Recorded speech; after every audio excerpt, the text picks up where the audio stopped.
Hello दोस्तों, कैसे हो आप सभी लोग। उम्मीद करता हूं सभी अच्छे होंगे। जी हाँ दोस्तों, अब राध्या जो है वो बेस्ट बहू कंपटीशन में हिस्सा तो ले ही चुकी है और दादी और बुआ जी मिलकर जो है वो राध्या को हराने की बहुत ही ज्यादा कोशिश भी करती हैं। लेकिन दोस्तों कहीं ना कहीं अब राध्या ने उस कंपटीशन का पहला राउंड जीत लिया है और वो दूसरे राउंड के लिए क्वालिफाई हो चुकी है।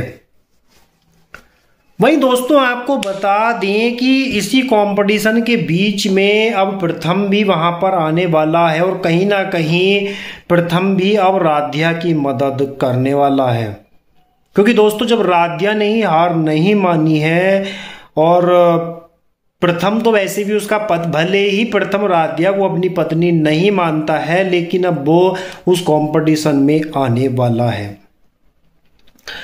दरअसल दोस्तों होता ये है कि दादी जो है वो जानबूझकर राध्या को उस कंपटीशन में हिस्सा लेने के लिए कहती है, क्योंकि बुआ जी जो होती हैं वो दादी के दिमाग में उल्टी सीधी बातें डाल देती हैं कि अगर राधिका इस कंपटीशन में हिस्सा लेगी तो उसकी जग हंसाई होगी, सबके सामने उसकी मजाक बनेगी।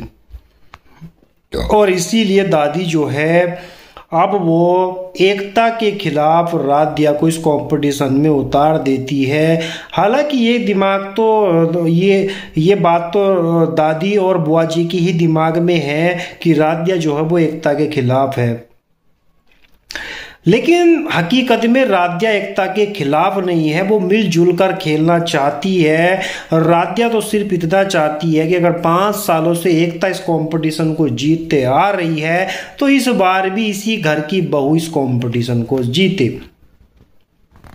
हालांकि एकता अकेले भी इस कंपटीशन को जीत सकती थी, लेकिन दादी ने जानबूझकर अब राध्या को इस कंपटीशन में उतारा है ताकि सबके सामने राध्या की बेइज्जती हो सके।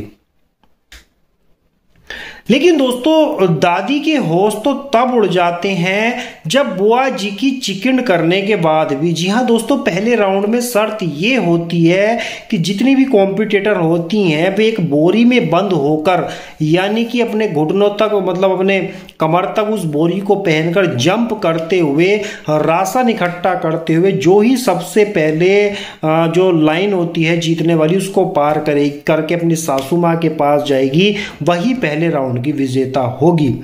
और बुआ जी वहीं पर चाल चलती है कि राध्या का वजन ज्यादा, वो मोटी है, तो बुआ जो है वो राध्या के नाम की जो बोरी होती है उसका साइज छोटा कर देती है ताकि राध्या उसमें ना आ सके।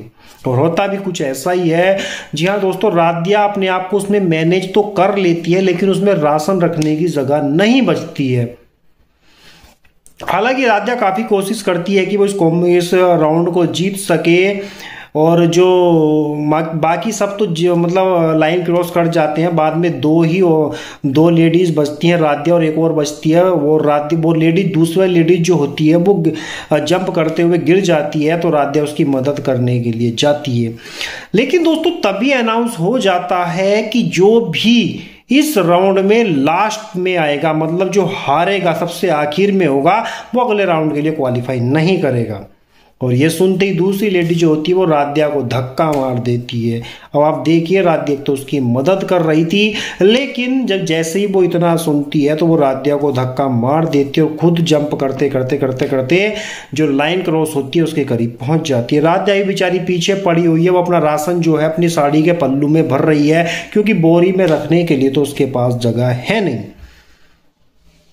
बेवकूफ़ी की हद तो पार तब हो जाती है जब वो दूसरी लेडी होती है वो अपना एक रील बनवाने लग जाती है। विजय जो लाइन होती है उसके पास जाकर कि मतलब मेरी एक रील बना दो। इतने में राध्या जंप करते करते करते कछुए की चाल से उससे आगे निकल जाती है और अब फाइनली राध्या पहला राउंड जीत चुकी है। जी हाँ दोस्तों, अब राध्या दूसरे राउंड के लिए क्वालिफाई कर चुकी है और ये सब देखकर अब दादी और बुआ जी के होश उड़ जाते हैं, क्योंकि दादी को तो यही लग रहा था कि कहीं ना कहीं राध्या जो है वो पहले राउंड में ही इस कंपटीशन से बाहर हो जाएगी। लेकिन अब राध्या दूसरे राउंड के लिए क्वालिफाई कर चुकी है और ये बात दादी और बुआजी दोनों को ही हजम नहीं हो रही। जहां अब दादी और बुआजी जो है वे दोनों मिलकर राध्या के खिलाफ एक खतरनाक साजिश करने वाली हैं ताकि राध्या दूसरा राउंड ना जीत सके। लेकिन दोस्तों आपको बता दें कि अब प्रथम भी इस प्रतियोगिता में शामिल होने वाला, यानी कि वो पहुंचने वाला है और वो राध्या का हौसला बढ़ाने वाला है। वेल दोस्तों बात तो यही तय है, कहीं ना कहीं इस कंपटीशन को राध्या ही जीतने वाली है। तो दोस्तों क्या आप भी चाहते हो कि इस प्रतियोगिता को राध्या ही जीते? तो हमें कमेंट करके ज़रूर बताइएगा। वेल दोस्तों मिलते हैं नेक्स्ट एपिसोड में, आज के लिए सिर्फ इतना ही।